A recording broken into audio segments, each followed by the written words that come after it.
미가서를 우리가 이제 보는데 본문의 원문상에서 이 미가의 이름이 미가야후 또는 이제 미가야 뭐 이런 식으로 표현이 됩니다. 발음상도 조금 차이는 있습니다만, 그러면 이제 이 의미가 뭐냐? 이 선지자의 이름의 의미가 여호와 같은 하나님이 어디 있느냐? 그러니까 하나님, 여호와 하나님과 같은 다른 신들이 어디 있겠냐 이 말이에요. 다른 신이 있습니까? 없습니까? 없습니다. 귀신은 우리가 섬겨야 할 대상입니까? 아닙니까? 아닙니다. 절대 아니에요. 아닙니다. 그리고 귀신은 그러면 사람이 죽어서 떠돌아다니는 영혼입니까? 아니면은 무엇일까요? 사단의 쫄개. 역시 배운 대로 잘 적용하시고 사단의 쫄개예요. 뭐 제가 그랬다겠죠. 잠깐 이제 집중을 하기 위해서 예화를 들자면 그렇습니다. 제가 어디선가 전도 훈련을 받으면서 어느 교회에 이제 섬기면서 전도를 받으면서 무당집을 들어간 적이 있어요. 여러 성도들하고 한 두 팀이 갔는데 한 8명이 들어간 것 같아요. 8명이 들어가가지고 무당집에 약간 남자 박수무당인데요. 가서 앉았더니 알아보더라고요. 오, 교회에서 오셨구만 그러더라고요. 맞다. 그래서 저도 답변을 했죠. 영험하시네요. 그래서요. 근데 그 집은 이제 그렇게 알아보는데 다른 집에 갔어. 근데 이제 여자 무당이 계시더라고요. 집 앞에서 이렇게 뭐 가지고 이야기를 막 하고 그러더만 인사하고 그러니까 어디서 오셨어? 그건 또 못 알아보대. 그래서 교회에 다니는 사람들이다 그러면서 예수님의 복음을 전하러 왔다. 그랬더니 그래요? 나도 하나 물어봅시다 그러더라고요. 뭐요? 그랬더니 귀신이 뭐요? 그러더라고. 귀신도 몰라. 무당이 귀신도 모르더라고. 아, 귀신이요? 그 사단의 쫄개라고 합니다. 그랬더니 가시오! 그러더라고. 자기가 쫄개인가 봐. 자기 안에 들어와 있는 귀신이 쫄개인가 봐요. 그래서 가시오! 그러더라고. 막 소금까지 뿌려가면서 가라고 하더라고. 그래서 쫓겨났어. 그 집에서. 귀신의 이 존재들은 그래요. 그러니까 이 땅 위에 사람들이 무슨 신이다 해가지고 섬기는 것들이 대부분 귀신들이고, 귀신들이 이제 뭐 지하 대장군, 지하 여장군, 뭐 천하 대장군 이런 식으로 이제 표현이 되기도 하겠죠. 또는 뭐 어디 장군, 무슨 장군, 뭐 이렇게 장군 이름이 많더만요.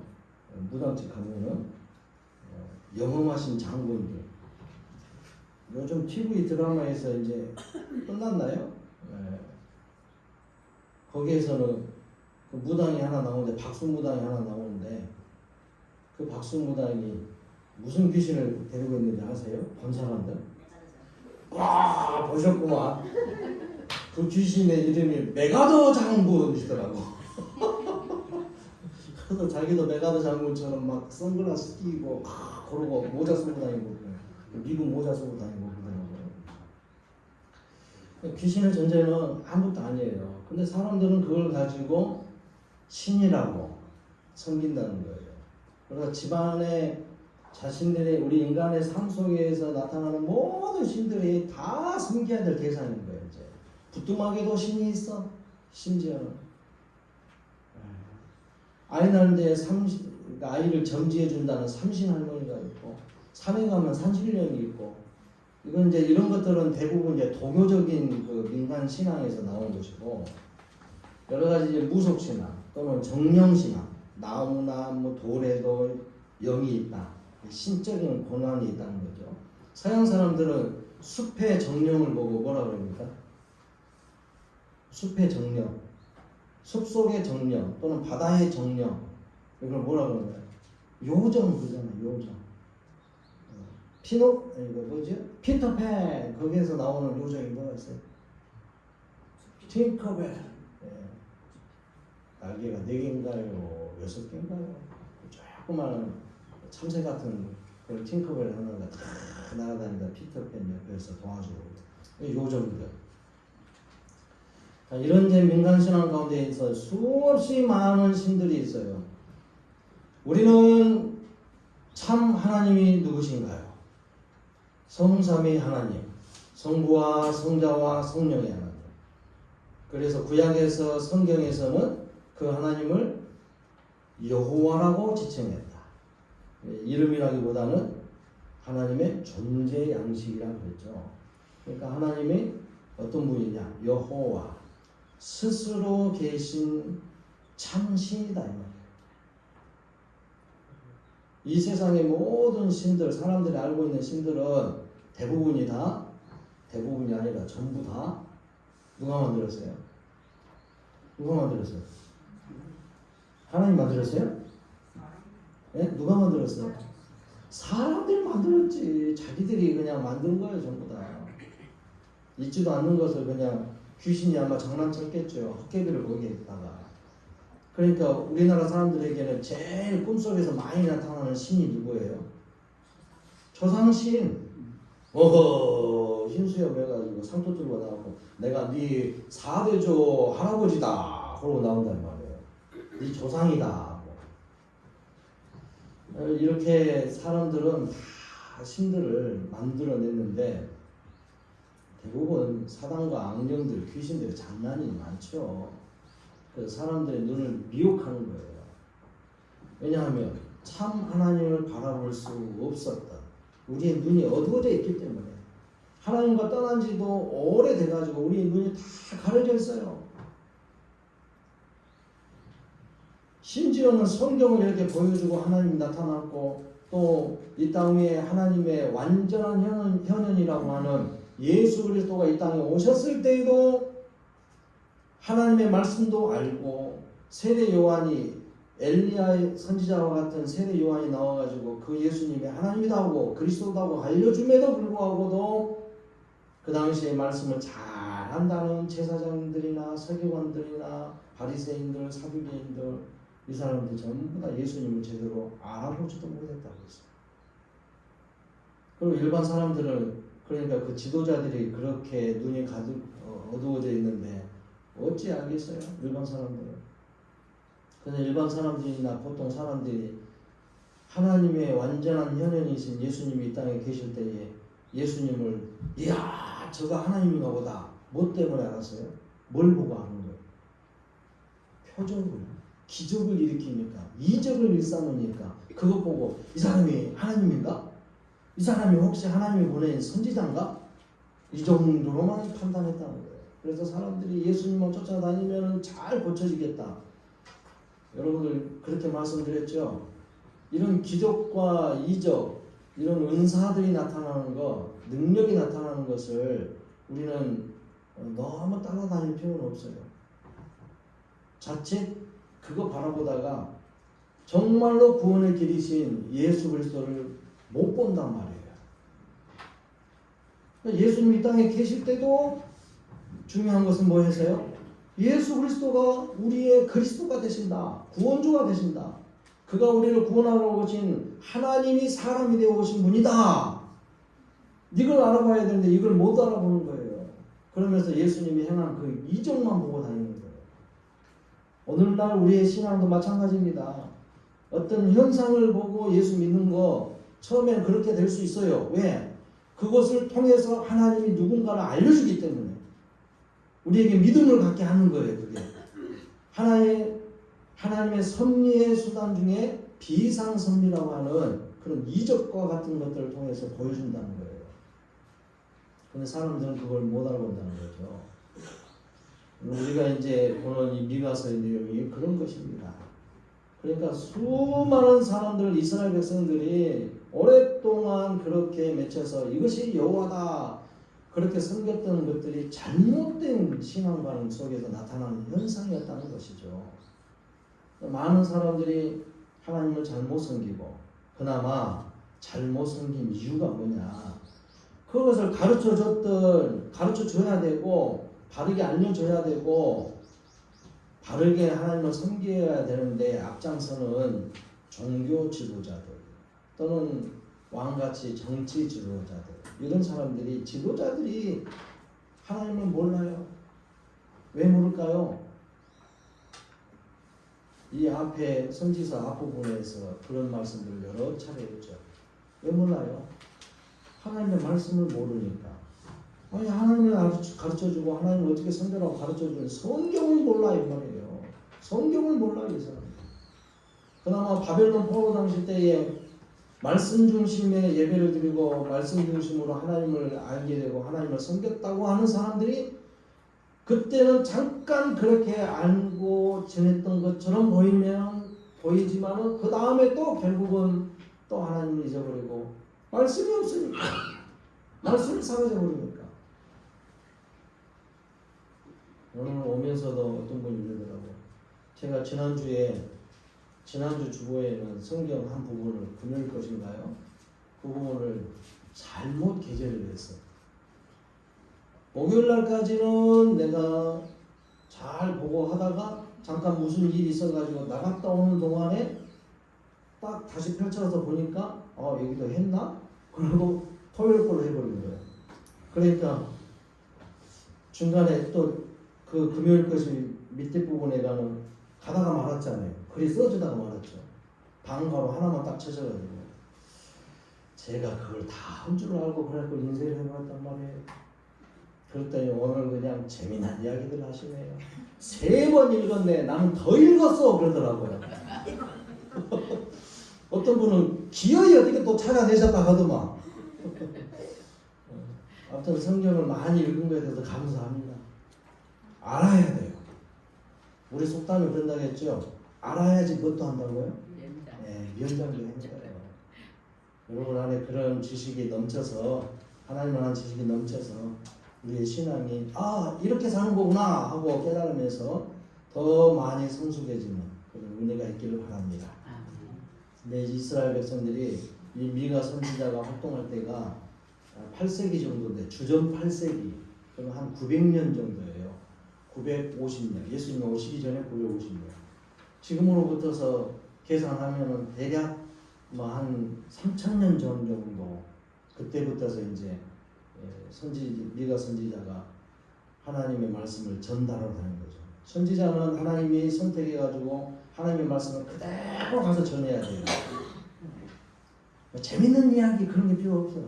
그러니까 오늘날 목사가 설교하는 내용은 재밌게 하려고 하는 것도 필요하긴 해요. 때로는 집중을 안 하니까 졸라고 하니까 그러게 하지만은 성경 말씀을 전하는데 하나님 말씀을 전하는데 맨날 재밌게 뭘 한다고 그런 이야기 할 것은 필요는 없다는 것이죠.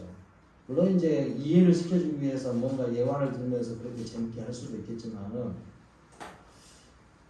우리는 진중한 가운데 진지하게 하나님 말씀을 받아야 된다는 거예요. 그러니까 전하는 사람도 당연히 그렇게 해야겠죠. 너무나 이제 딱딱하면은 또 그럴 수도 있으니까 가끔 이렇게 이제 우스갯소리도 하겠습니다만은 어쨌든 예배라는 것은 그런 겁니다. 거룩하신 아버지 앞에 존귀하신 하나님 앞에 예배를 드리고 그분의 말씀을 듣는 데에 이렇게 앉아서 듣는 것도 좀 죄스러운 이야기예요. 중국에 있는 이제 삼자교회 말고 정부에서 만드는 교회 말고 하나님 앞에서 신실하게 세워지는 그 지하교회에 있는 많은 신실한 성도들의 모습은 의자가 있어도 바닥에서 예배를 드린다잖아요. 무조건. 의자가 있으면 또 바닥 아니면 또 위에 올라가가지고 무릎 꿇고 예배를 드린다잖아요.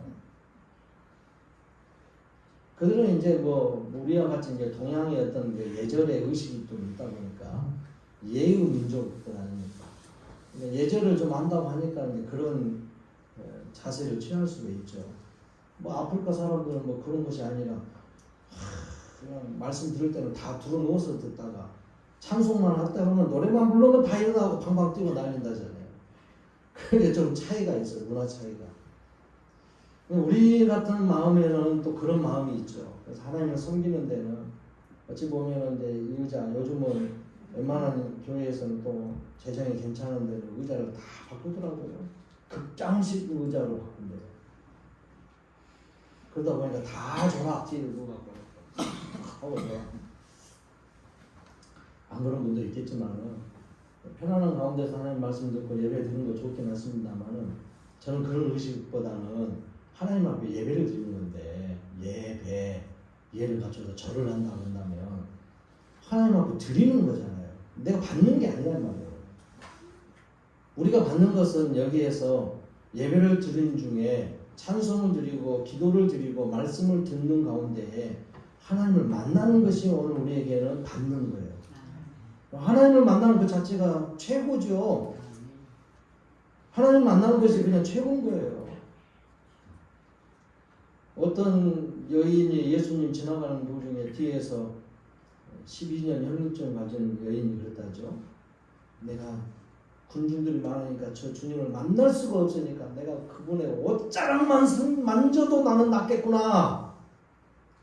우리는 예배 드릴 때 이런 심정이어야 된다. 예배 드리러 올 때 하나님 만나는 심정으로 오셔야 돼요. 불교인들 같이 그냥 어쩌다 일주일에 한 번 간다든가 아니면은 겨우겨우 한 달에 한 번이 간다든가 어떤 분이 1년에 한 번 간 데도 있더만 그분은 언제 가봤어요? 사찰에 절간에 갈 때 언제 가봤어요? 1년에 한 번 가신 분 어떻게 그렇게 잘하시오? 그런 분들도 있어. 그런 예화도 한 번 있었죠. 어느 교회에서 사역을 하는데 꼭 주일 오후 예배 끝날 무렵 때 딱 끝날 무렵 축도 시작 끝나기 전에 축도를 하려고 하는 무렵에 꼭 오는 분이 있어. 그것도 승복을 입고 가방 하나 끌고 다니면서 저 예배당 끝을 딱 돌아가지고 합장해하고 이렇게 하고 헌금도 안 해. 그냥 합장하고 강단을 향해서 그리고 딱 뒤에 앉아있다가 또 축도도 하기도 전에 가버려. 그냥 잠깐 앉았다 가버리더라. 불교적인 어떤 그 신앙생활을 했던 그런 습관이겠죠. 기독교 신앙은 그런 게 아니라는 겁니다. 하나님 만나는 일을 잘 하셔야 돼요. 집에서도 말씀 읽을 때 또 가정 예배를 드리면서 기도하면서 주님을 만나는 일을 잘해야 돼요. 이것이 오늘 우리 신앙인들이 해야 될 일이라는 거죠. 근데 이제 이 미가 시대 때에 미가 선지자 활동한 이 시기 때는 하나님 만나는 일이 아니라 다른 신을 만나는 일을 열심히 하는 거예요. 1장에 나와 있는 부분에서 이런 내용들이 나오죠. 8절부터서 1장 8절부터서 심히 통곡해요. 선지자가 1장 8절에 보잖아요. 이러므로 내가 애통하며 애곡하며 벌거벗은 모습으로 행하며 들깨같이 애곡하고 타조같이 애통하니 계속 애통한단 말이에요. 이 애통이란 말은 가슴을 찢으면서 너무너무 슬퍼한 거예요. 지금 뭐 때문에요? 남북의 이스라엘이 전부 다 하나님을 떠나고 엉뚱한 신을 섬기고 하나님 앞에 어마어마한 죄악 가운데 있는 거예요. 지금. 그러니까 그들이 결국은 그 죄악으로 인해서 하나님이 죄의 삭은 뭐예요? 사망. 그러니까 하나님의 심판을 받아 다 멸절되고 멸망당할 것에 대한 그 예언을 선지자가 해야 되니까 이 내용들을 깨닫고 내가 이 말을 하려는데 너희들한테 이 경고의 메시지를 전해야 되는데 심판의 메시지를 전해야 되는데 너무 슬프다는 거예요. 이스라엘이 멸망당하고 하나님의 심판을 받을 일을 바라보니까 가슴 아픈 일이에요. 그래서 나중에 결국은 남유다가 멸망당하면서 발생하게 된 것이 70년 포로 생활 속에서 유대 백성들에게 습관적으로 만들어진 것이 1년에 3차례 이상 금식 기도가 만들어진 거예요. 11월에 금식, 4월에 금식, 5월에 금식을 하는 거예요. 왜 해요? 그래서 이스라엘 성벽이 예루살렘 성벽이 무너질 때 그리고 바벨론 군대가 쳐들어왔을 때 그 모습 때문에 슬퍼. 예루살렘이 함락돼 버려요. 그리고 성전이 불타고 파괴되고 이것에 대해서 슬퍼하고 그리고 그 성전 앞에서 많은 백성들이 살인을 당하면서 살해됐죠.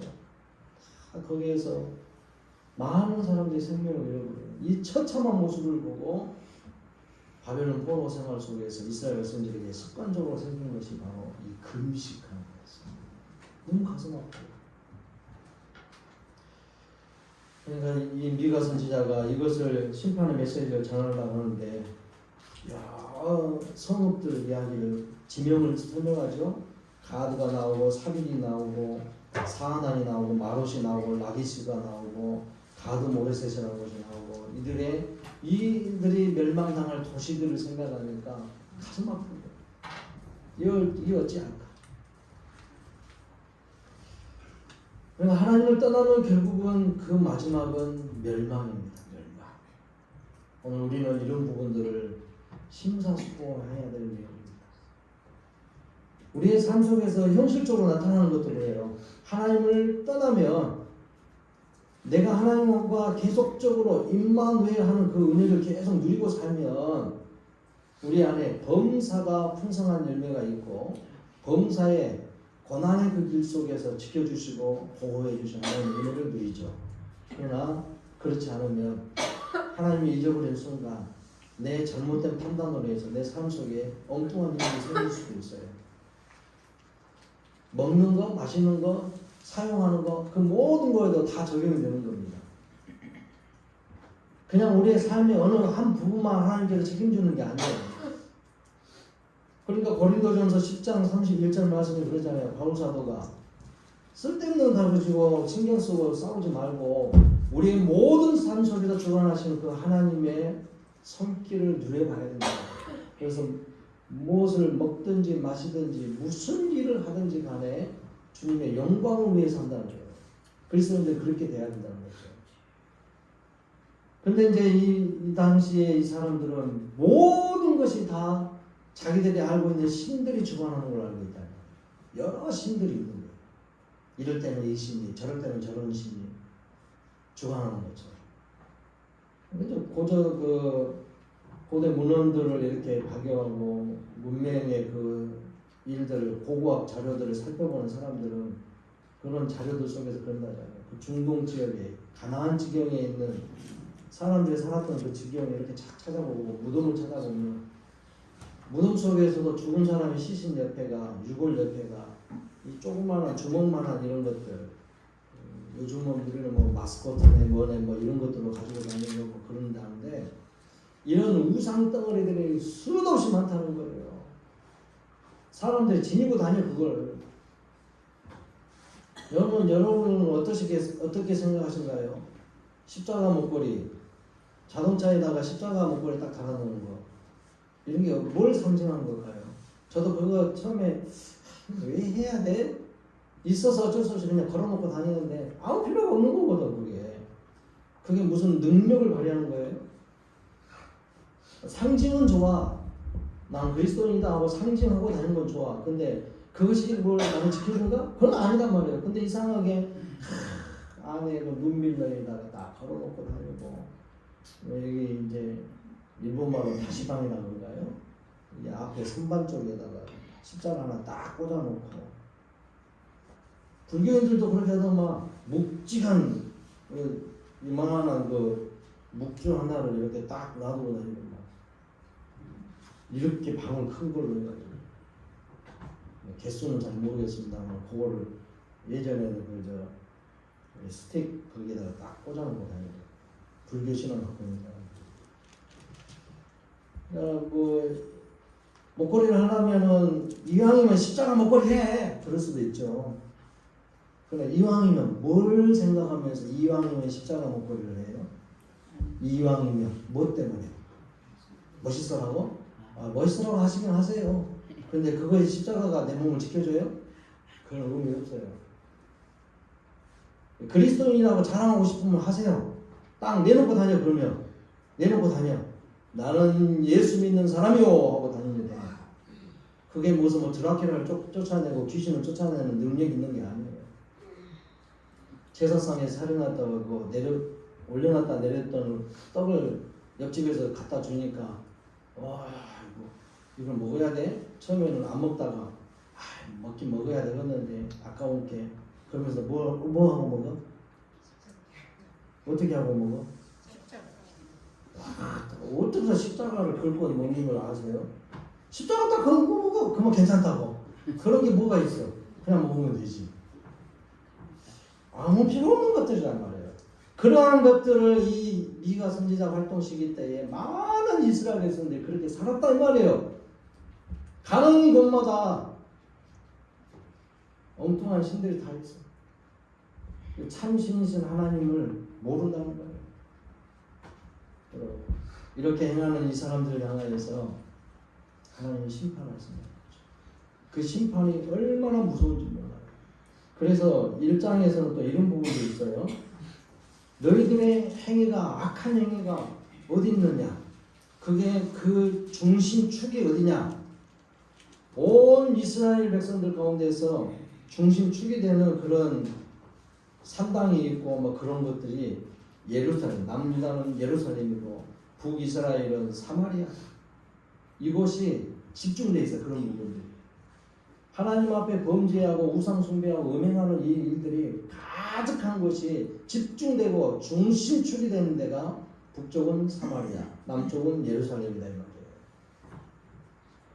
하나님을 잘 섬긴다고 하는 데가 제일 혼란스럽고 제일 더러운 가증스러운 일들을 행한다는 것이죠. 오늘 우리가 그런 모습들을 살펴볼 필요가 있다는 거예요.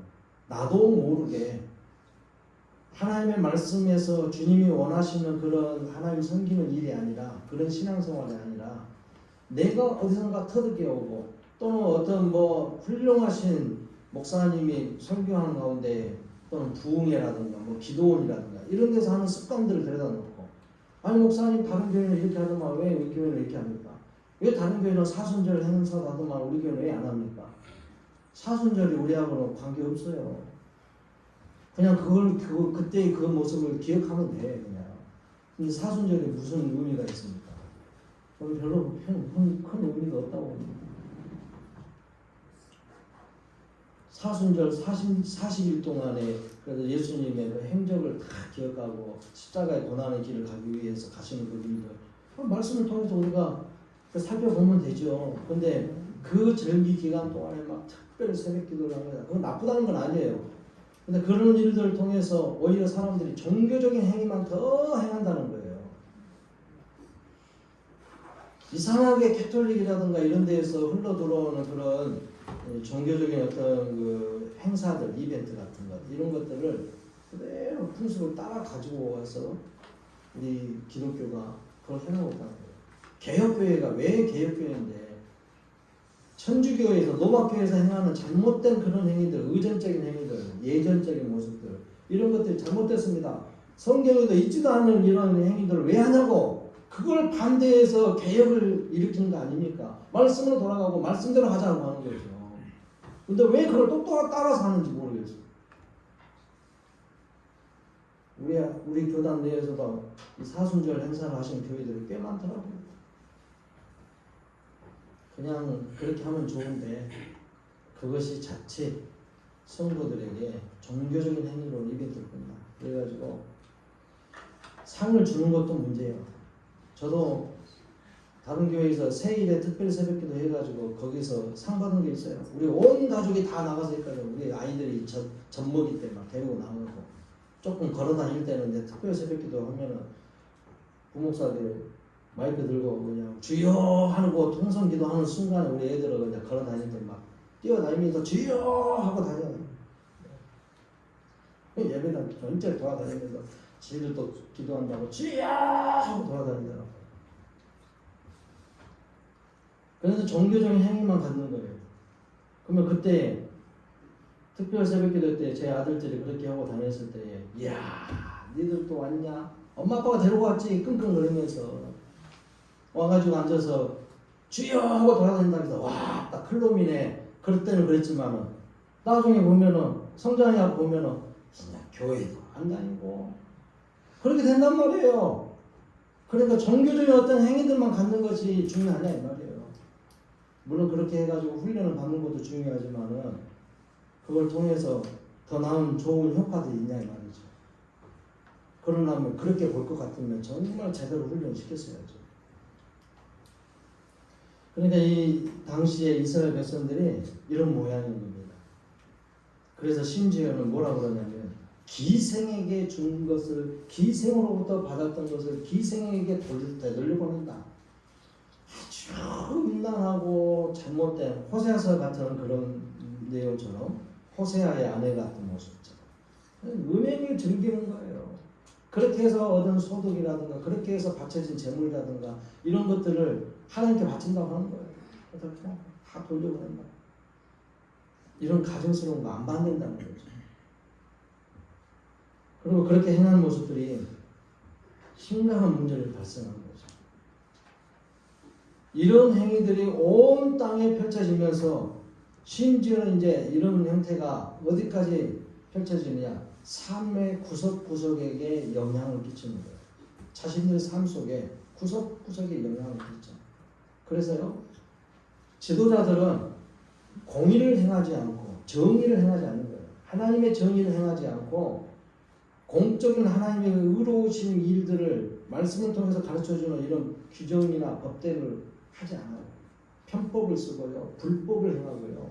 그걸 오히려 잘했다 하고요, 즐기는 거예요. 우리만 알고 비밀로 알고 다른 사람들에게는 모른다고 해라. 그러면 되는 거예요. 군사정권이 무너질 때 청문을 하는 사람들이 많이 그랬죠. 질문을 받는 사람들이 대답할 때에 모르는데요. 모르는 사실입니다. 모릅니다. 계속 모르세요. 다 모른대요. 그런 줄 몰랐대요.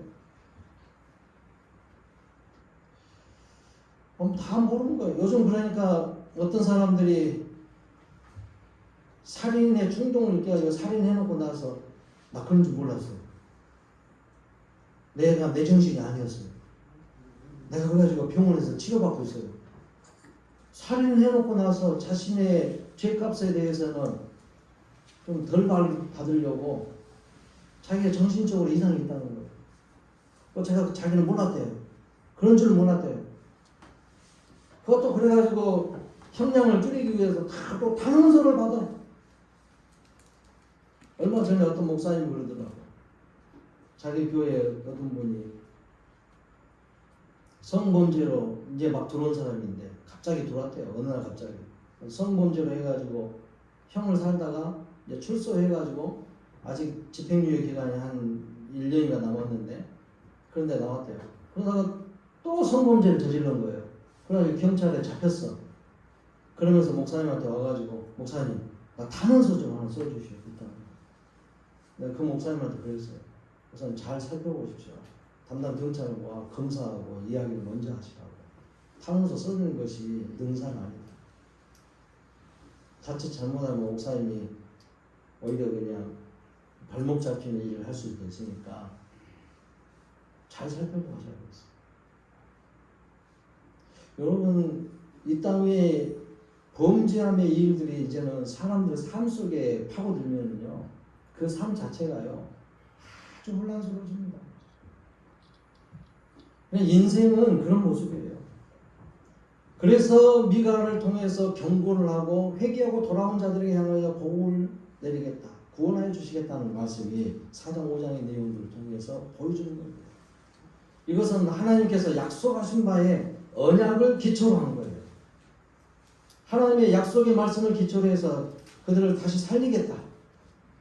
그러니까 거기에서 구원받을 사람들, 딸 시온이여 해산하는 여인처럼 힘들여 나올지어다. 하나님의 구원이 있을 때니까 그 죄악의 가운데서 세상의 그 미련을 버리고 빨리 속히 떠나나오라. 아픔이 있겠지만은 거기서 속히 떠나나오라. 에스라, 느헤미야 선지자들이 활동할 때에 포로에서 돌아온 사람들 중에 성전을 빨리 지으라고 하고 그럴 때에 에스라가 성전을 짓고 나서 말씀을 선포하면서 그런 말을 했죠. 아니 대제사장이 여호수아도 그러고 또 종교 지도자들도 그러고 포로에서 돌아온 유대 백성들이 이방 여인들하고 혼인해가지고 자녀도 낳고 그런 사람들이 많았단 말이에요. 그런데 에스라가 봤을 때는 이방 여인들하고 혼인하는 거, 이방 남자도 만나는 것도 마찬가지고 이렇게 혼인하는 것에 대해서 금지 시켜놨단 말이에요. 율법에는. 근데 그렇게 행하는 모습들이 많은 거예요. 그래서 스가랴 선지자에서도 환상을 통해서 그런 모습을 보여주죠. 어떻게 제사장이 돼가지고 하나님 앞에 불법을 행하면서 하나님 앞에 예배를 드린다고 백성들을 대신해서 나가냐, 이런 부분에 지적을 당하는 거예요. 그래서 에스라가 선포를 하죠. 모든 이방 여인들과 남자들과 혼인한 사람들은 다 돌려보내라. 미련을 갖지 말고 돌려보내라. 하나님 앞에 거룩을 일삼으라는 거죠. 소돔과 고모라가 멸망당할 때에 미련이 남아서 거기에서 속히 천사가 데리고 나오는 중에도 미련이 남아서 뒤돌아보다가 소금 기둥이 되어버리는 누가 있었죠? 누구 안에? 노새처럼 이와 같은 사람들이 되지 않기를 바랍니다. 그래서 온전한 회개 가운데 호세아서에서 계속 그렇게 외치잖아요.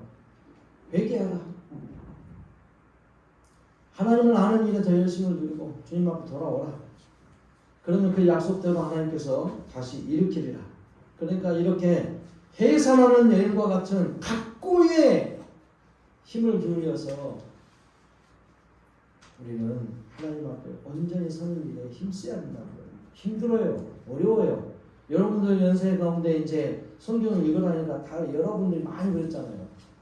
안 보인단 말이에요. 글씨를 크게 해주셔. 그럼 크게 해드렸어.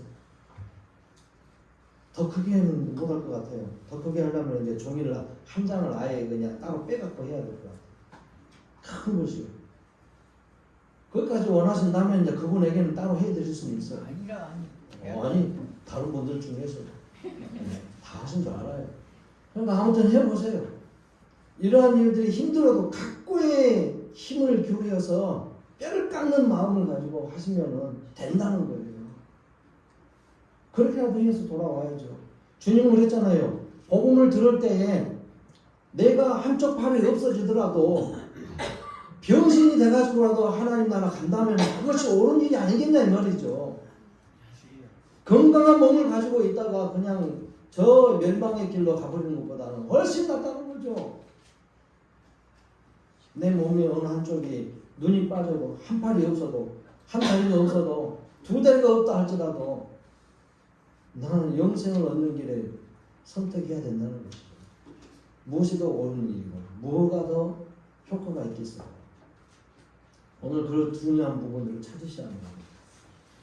그 부분을 이제는 하나님을 알고 하나님을 섬기는 일이 어떤 것인가를 깨닫는다면은 우리는 예배에 관련된 것뿐만이 아니라 우리의 삶의 모든 부분들을 일거수일투족의 나의 자신의 삶 부분들을 잘 체크를 하시라는 겁니다. 그래서 우리의 삶이 이제는 온전하게 하나님이 기뻐하시는 참 그리스도인의 모습으로 참 하나님을 섬기는 백성들이 참 그리스도인의 모습으로 돼야 되지 않겠어요? 하나님은 우리를 구원하시기 위해서 그 아들까지 이렇게 보내주시고 약속한 대로 그대로 성취시켜줬잖아요. 그러면 그걸 신뢰한다고 하면 믿는다고 한다면 약속한 대로 그분을 믿고 의지하면서 주님이 말씀하시고 명령한 대로 그냥 그대로 순종하는 거죠. 목사님 그것은 내가 이런 형편이 있어서 안 되겠는데요. 안 되겠으면 제가 어찌 할 겁니까? 안 된다는데. 안 된다는데 어떻게 할 거예요? 근데 하나님은 니들이 안 되는 거 하나님이 하셨다는 거예요. 그의 아들을 통해서 하셨잖아요. 하셨어요. 그러니까 그 하신 것을 의존해서 하시라 이 말이죠. 나는 못하니까 하나님이 하시게 했잖아요. 오늘 이 말씀도 그런 겁니다. 너희들이 그걸 다 못한다. 그러나 이렇게 해산하는 여인과 같이 뼈를 깎는 심정으로 행하게 되면 당연히 할 수 있다는 거죠. 그것을 주님이 이루시겠다는 거예요. 그걸 이루셨어요. 그러니까 주님이 행하시는 그 믿음을 은혜를 믿고 의존하면서 하시면 된다는 것이죠. 우리가 해야 될 일은 이제 이 경고의 메시지가 들려질 때에 우리는 귀를 열고 하나님의 말씀을 청중하는데 내 삶에 주님이 기뻐하실 만한 모습들로 말씀대로 삶으로 전환을 해야 되는 거예요. 그 가운데 가장 마음부터서 필요합니다. 우리의 마음부터서가 그런 모습으로 전환돼야 돼요. 패러다임 쉬프트라고 하죠. 우리의 패러다임을 전환시켜야 돼요. 컴퓨터 이렇게 칠 때 자판에가 쉬프트 키가 있어요. 그걸 딱 누르고 하면은 전환이 돼요. 위쪽 아래쪽 글씨들을 전환을 시키는 거예요. 그걸 가지고 여러 가지 이제 그 쉬프트 키로 해가지고 전환을 시키거든요. 그리고 우리 안에는 하나님의 말씀으로 하나님께서 보내주신 복음의 그 능력 안에서 우리의 마음 자체가 세상을 바라보는 눈들, 청각, 시각 또는 미각, 후각 이런 느끼는 바의 모든 감각들을 전환을 시켜야 됩니다. 하나님의 느낌으로. 그렇게 해서 말씀이 어떻게 하는가를 깨달은 가운데 내 삶에 그렇게 적용을 세세하게 해 나가야 된다는 것이죠. 오늘 그런 가운데서 이제 하나님과 같은 신이 어디 있냐? 이것은 부정적인 모습으로 질문하는 것 같으면서 오늘 우리에게는 더 긍정적이고 더 절대적인 그런 신앙으로 와닿는 질문입니다. 여호와 같은 하나님이 어디 있냐? 어디서 찾겠냐? 여기 있다. 그가 그 아들을 통해서 확실히 우리를 구원하시고 참 하나님인 걸 보여줬다. 그의 말씀을 통해서 우리에게 확실하게 알 수 있도록 보여주셨다. 그 말씀대로 그대로 해나가고 성경에서도 보여준 바대로 1.1핵이 변함없이 그대로 실행하리라. 할렐루야. 그 신실한 믿음을 가지고 여러분들이 참 하나님을 잘 섬기고 우리의 삶의 모습이 주님이 참으로 기뻐하신 마음대로 그렇게 변화되어서 참된 신앙의 삶을 누리는 믿음의 성도들 되시길 주의 이름으로 축복합니다.